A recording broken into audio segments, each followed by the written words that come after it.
When I got my Powermatic 3520B lathe, I knew I needed a bigger chuck. I also wanted to buy this bigger chuck one time, so I went for the Oneway Stronghold. One of the things I like about the Oneway Stronghold is its threaded adapter. If you ever change lathes, all you gotta change is this adapter. This gear is what controls the scrolling jaws. I know it's a little dusty, but I've used this chuck for 4 years and I still haven't cleaned this out.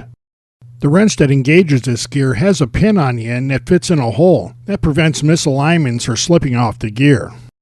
That gearing gives you a 5-to-1 advantage over the scrolling jaws, which means you can get them very tight without a lot of effort.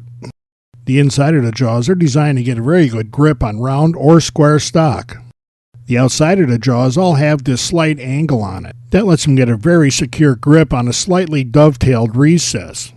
The jaws are easily replaced, so you can make use of one of the many jaw styles that Oneway has available for this chuck. The woodworm screw has these very heavy threads on them that gives it remarkable holding power. The end of the screw is specially machined so it locks into the jaws and can't slip. The jaws have a land machined into their inner edges that interacts with the groove in the woodworm shank.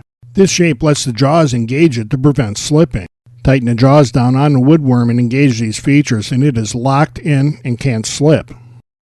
I don't know how many times I put the Stronghold on my lathe and taken it back off, but that threaded adapter has never seized up or given me any problems at all.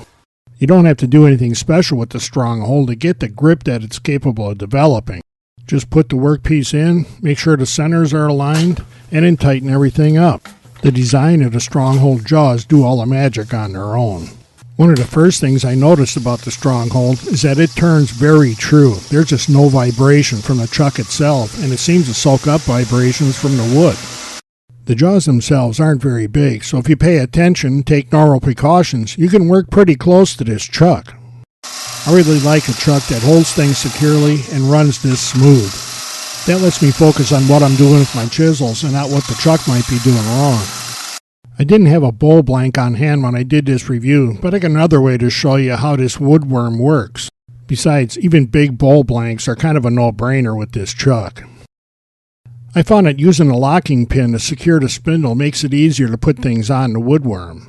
I drilled a 9mm pilot hole in the middle of this blank, and now I can just screw it onto the woodworm.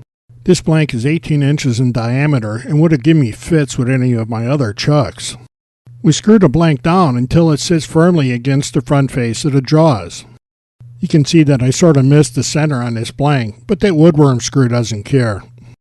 You do have to be reasonable with the RPM, but I can go ahead and true up this blank with nothing more supporting it than the woodworm itself. After the edge is trued up, we can go ahead and straighten the face out. Here again, we use reasonable RPM and don't put a lot of pressure on the chisel, but I can go ahead and make decent cuts. If you have a medium to large lathe and need a chuck, you need to look at the Oneway Stronghold. I've been evaluating this chuck in every situation I can think of for over 4 years, and I still think it's the best one I've seen in this size.